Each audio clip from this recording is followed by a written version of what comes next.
I've said this over here, and I'll say it again. When we were growing up, we used to wake up at dawn to go tune in and listen to this man. He's a legend. You know what I mean? Yeah, he is a legend. Without a doubt. You understand me? We've learned so much from him. You know? Almost every selector in Accra that I've spoken to, they'll be like, yo, Lagazi, those days you have to go to Santino's shop and go and buy CDs, or go and, you know, go there for him to burn some CDs for you and all that. You know what I mean? Yeah, you know, everybody's like, yo, listen, you know, yo, and I'm like seriously.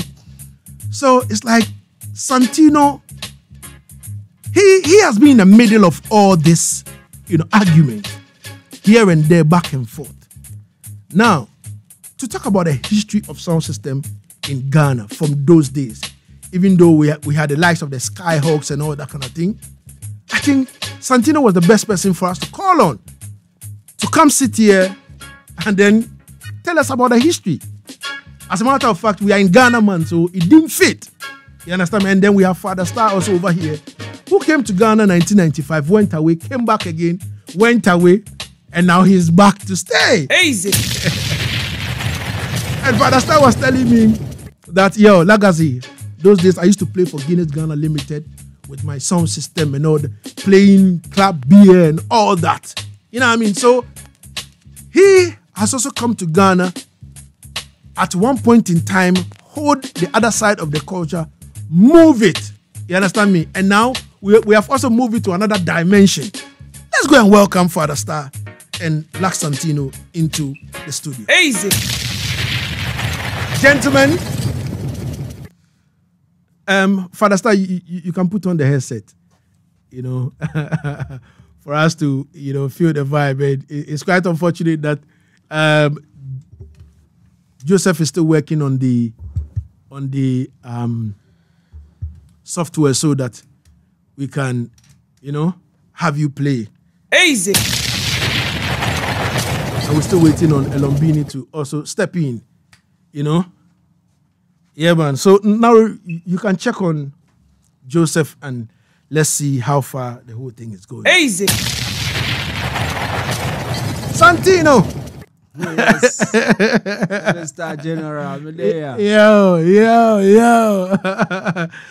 How is the vibe like, you know, for you sitting back and, you know, looking at the whole reggae dancehall scene with a movement of sound system culture now in Ghana? Interesting, you know, because back in the day, we know it's going to get here, but everything kind of moves fast, you know. So we're sitting back, we're watching what is happening, and it's very interesting. Most of the time you talked about, yes, we setting up sound system back in the day and all of that. Yes, we did, but then what we were doing, we wouldn't call it like sound system, the Jamaican style. You know what I'm saying? It was just, we had a sound system and we play parties, we set up our own reggae shows, and so that was what we started doing, you know what I'm saying? And even before that, before I came in with that set, I knew that the Bosco them had a sound. This 12 Tribe brothers from the UK coming to Ghana brought a sound system, you know, proper sound system. But because it was all reggae, they weren't getting the applause, you know what I'm saying? Yeah. They weren't, they were just playing it for themselves at the 12 Tribe or playing it at certain places that wasn't getting the applause. So they actually, it wasn't interesting, you know what I'm saying, till we also started coming into the groove with our sound system. And what we're doing was, for instance, a place like Akuma Village, we set up a sound there, we play, and it's all reggae people that come, reggae lovers that comes. I mean, because what we do is play reggae. That's what everybody knows us for. So ours wasn't like the Jamaican style sound system that we know now. You know what I'm saying? Because we weren't getting dubs from artists. All we were getting at the time was jingles for our radio shows. You understand what I'm saying? So it was it wasn't the same thing that you guys are doing. That's why I always give you guys the credit. That you've also moved it to a different level. Definitely. Where now it is proper sound system style. Definitely. You know what I'm saying? Where you have dub plates, you go in, purchase buy, pay for, beg for, whatever, how you get your dub plates, which is very, very interesting. So the question you ask, how are we saying it? How do we see the progress? It's climbing steadily and very, very interesting. And now where we are now is where what we must do more to market it, like you asked in your preamp in the Facebook page. The marketing strategy is what we must do now, so people will understand what it is and get attracted to it.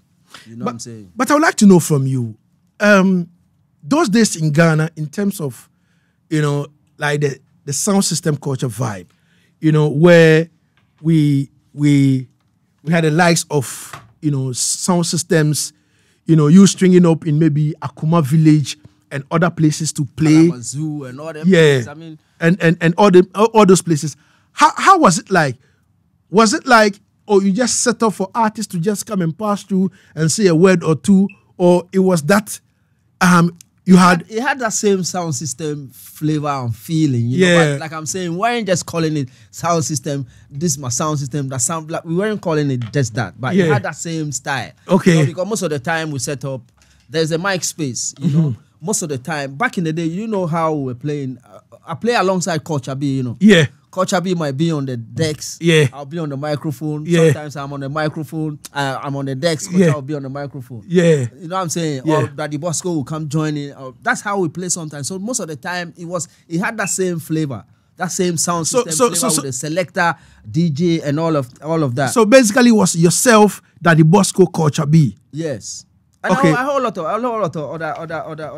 other bridges, Okay. Yeah, I mean, you have the likes of Malcolm, Gamale's senior brother. Yeah. He was also playing at the university at the time. Okay. So most of the time we play sessions like that. It was nice how we were doing it back in the day. You know what I'm saying? All of us can come together and mash up a sound at one place. Okay. There's a sound system. I come with my CD bags, blah, blah, blah, blah. I play. I leave. Somebody else come. They play. They leave. That was how we were doing it. Was it competitive in terms of what the item was doing? Like, maybe... Not at all. Not in a single way. Yeah. Not at all. I mean, that's what I'm saying. You see, the thing has come from stages, What we're doing created the atmosphere. You understand what I'm saying? Now, what you are also going to do will create another feeling. What we're doing created an atmosphere. Like you're saying, there was nothing like competition.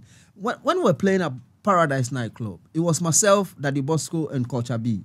You know what I'm saying? Daddy Bosco, it depends on who starts first. I mean, we weren't even having a schedule for who plays last or who. It depends on who comes in early and who starts first. That's how we're playing. I mean, if we're playing at wherever, we play alongside, Sometimes, like I'm saying, I'm on the microphone, Coach Abi will be on the decks, Coach Abi will be on the microphone, I'll be on the decks. That's how we were playing it back in the day. At the time, I didn't even have a crew, Later on, when we did the Wednesday beach night for some time, that was when I created a crew, the Black Yaad and Foreign crew. Yeah. You know what I'm saying? The light of DJ Irie and all that. That's right, Harry Joe. Where is DJ Irie? Oh, she's gone back to the States. She's in the States now. But she comes, she was here last year. She comes home most of the time. Okay. One time she will pass through Yaad and Foreign out. I mean, that's when we set up that crew. You know what I'm saying? So you guys...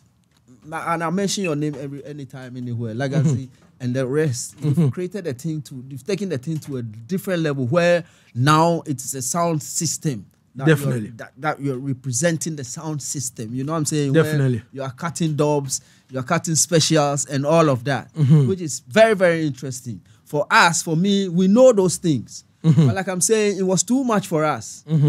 We're creating the radio, having hard time staying on radio to play reggae, you know what I'm saying? And we're creating the sound system, I mean the sound version of it as we're playing shows here and there, you know what I'm saying? So that was what we did, and now it has gotten to you guys your time, and what you are doing is even taking it to a different level. That's why I'm very happy about it, and I want to support it anyhow I can. You know what I'm saying? Definitely. Yeah, and I always say that anytime I had the chance of saying this, I always say that we did what we have to do to a certain level. And now you guys are taking it to a different level. Now it's the proper sound system style where the sound have its crew, Definitely, name and logo, and I mean proper.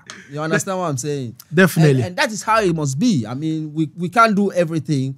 We must do it to a certain level. Then the item that you will also continue. You know. Definitely. 50 minutes going into the hour one on Asaase Radio. We're live on 99.5 in Accra. Easy. 98.5 in Kumasi, 100.3 in Cape Coast, and 99.7 in Tamale. Easy. Ladies and gentlemen, everything is all right in the place. My name is King Lagazi, and I have Black Santino in the studio, and also Father Star, that is African Star, the owner of African Star Sound System. Yeah, man, he's back home now for good, you know, and we're still waiting for Elorm Beenie to join us. Easy. You know, so Santino was telling us about, you know, the historical facts about, you know, what they were doing around that particular time. In which year was that? Oh, we're talking the 90s now. Yeah. Early 90s into 2000s. Okay. Yeah. All right. I started radio 96. Mm-hmm. So there are from that end, from the radio end. You know, I started playing at a club called not Paradise. Before, what's this club, man? I was playing the Sundays. Then I wasn't on radio. Paradise was when we started radio. So it became very big, popular because we're promoting it on radio most of the time. You know what I'm saying? So that was what it was back in the day. You know what I'm saying? Okay. So you were playing also at a club, you know, was it full-time reggae? Yes, reggae. Everywhere I play is reggae. You don't mix it up? No, man. We don't mix up. We can't mix up. We won't mix up. Easy. Anytime, anywhere I play. It was the Cotton Club. Yeah. Cotton Club. Osu. Yeah, Cotton Club. Cotton Club. Yeah. That was where we started. It was Sundays. Yeah. We're playing every Sunday. Wow. And you know, the owner of Cotton Club loves reggae. And so he and his crew will come and sit in the club. Sundays is quiet. I mean, for like 4 thereabout. Yeah. Start from like 4 thereabout till late, till like 12 midnight. Wow. So he and his crew will come and sit in the club because they love reggae music. Yeah. He will call his friends who also love reggae music. They'll come and sit there, then we jam for them. Wow. You know, so that was how it started. So they started getting their friends coming in more, and then the thing became, well, we have to charge money now. But that was way before. That was like 93, 94, thereabout. You know what I'm saying? That was way before radio. And when I started radio, we started playing at Paradise. You know what I'm saying? And so Paradise, and after that, what made the whole thing look like the sound system style was because we play most of the time, and everywhere we play, like I'm saying, we don't, like you mentioned Skyhawks and all the other sound system that were there before, but none of them was specialized on reggae. Okay. You know what I'm saying? Okay. We started playing just reggae. Okay, You know strictly what I'm saying? reggae. Yeah, so no mix up. No, once we mount our sound, they know it is reggae. Yeah. That was the difference. That that was how we came in to create that atmosphere. You know what I'm saying? Definitely. That was when I started writing reggae posters. It was first time. Yeah, that was done. first time in Ghana. Yeah, so Wow. you see a poster that is purely reggae. Session. Yeah. You know what I'm saying? Wow. Yeah. So And a Black Santino. that was when the following started. Okay. You know what I'm saying? We're creating the atmosphere for the reggae following. Wow. You know, so they know once this poster, you see this poster, you know it is reggae music. You know, if you go to the session, you're gonna go to hear any high life. Not because we don't like that, but this is our special. Definitely. Reggae music. You know? Definitely. So that was how it started. All right. So Father Star. And when Father Star came in, that was when we actually felt the style of sound system playing. Actually, in Ghana. You understand what I'm saying? Yeah, man. I'm saying there were a couple of sound systems that had passed through before. Yeah. But Father Star came in as a working team. You know, Definitely. they came to work. And I'm very, very proud to always say I was the first to get him play on the carnival at Osu. See. You know what I'm saying? Or that's 1999. the Millennium Carnival. Wow. Yeah. So Father Star played, the African Star Sound played in my corner. You understand? Easy. And when we mash up the bass. Yeah.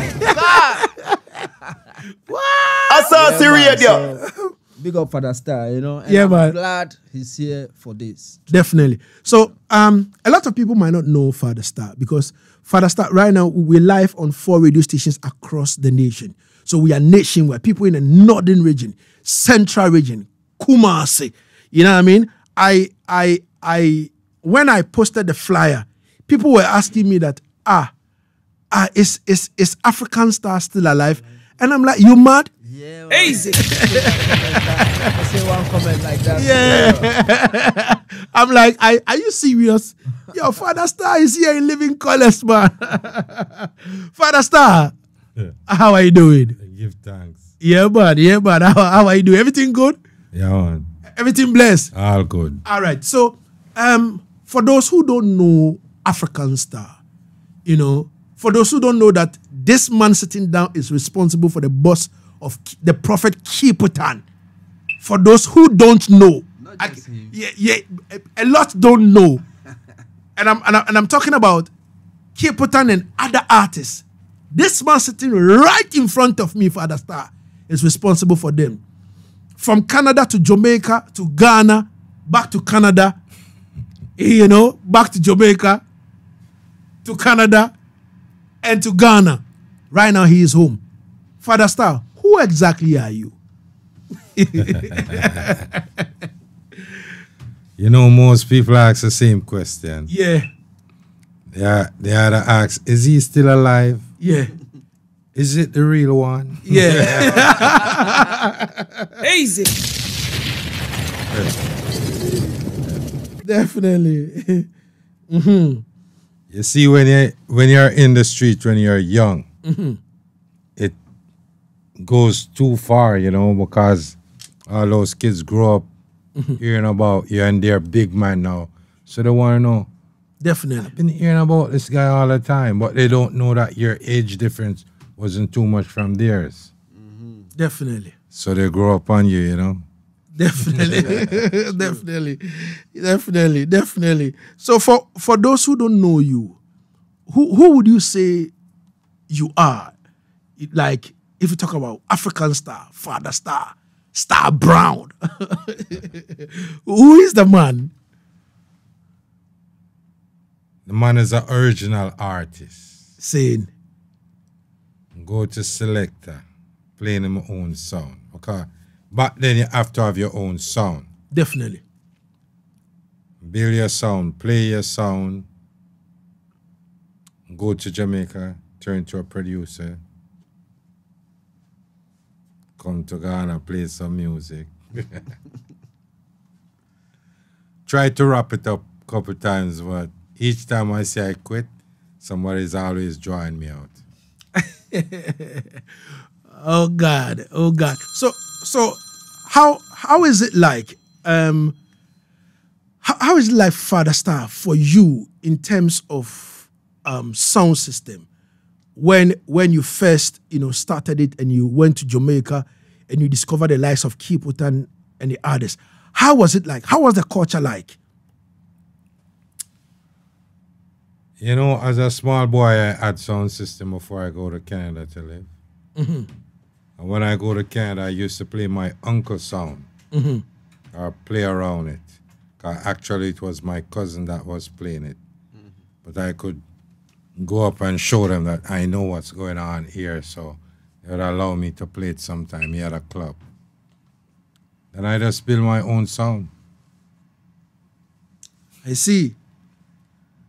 So I can DJ, I can sing, I can play my sound, I can string up my sound, I do everything. Oh, all right. So the fact that your cousin was giving you a pushback, so you decided to No, it was really his job I was encroaching on. okay. He was the one that played the sound in the club. Okay. So how come you decide to set up your own sound now? Somewhere or the other, I always loved it from Jamaica, setting up sound from tube amp days. You They give a man of money and they make a little tube amp for you, some big light on the front. Everything come out of the back, one single amp. Yeah. And when I go to Canada now, we start by integrated amp and pile them on each other, and it's a different level. So I start to build a sound, playing basement. Until the sound get big, we're playing in concert hall. Saying, so at which time did you start recruiting artists on the sound? Once you started to build a sound, you have to recruit artists. All right. So how did you do that? Well, I was a DJ, so they come around me. So it's like 3 of us would run the sound. Then you have Leroy Gibbons, Bobby Zara, and them kind of people start to come in. Our sound have lots of DJ back then. Artists, whatever they call them. Lots. And I used to go Jamaica and do special. So all the artists start to know me. All right. From the Jamaican side. Okay. King Jammins used to live in Canada. So when I go to Jamaica, I go to Jammins. Asaase Radio. Asaase Radio. All right. Ladies and gentlemen, Father Star is easy and calm. You understand? But when he start playing, the dubs are so sharp. Easy. Yeah, but it's exactly a minute gone into the hour. We'll go for a quick commercial break. When we come forward now, we will go into, other side of the industry in terms of, sound system culture. We'll ask Father Star as in when he's stepping into Ghana and went back again, and now he's in to, stay. So, ladies and gentlemen, let's go for a quick commercial break. When we come forward, big things are going on.